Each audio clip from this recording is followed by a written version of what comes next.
എന്നുടെ കാലുകൾ കണ്ടില്ലേ? അയ്യയ്യോ ഇതു കാലല്ലല്ലോ. കറുത്ത തൂണുകൾ നാലല്ലേ? ആന പറഞ്ഞു കുഞ്ഞുണ്ണി എന്നുടെ വയറിതു കണ്ടില്ലേ? അയ്യയ്യോ ഇതു വയറല്ലല്ലോ.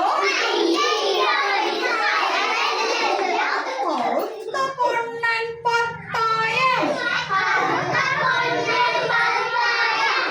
Thank you.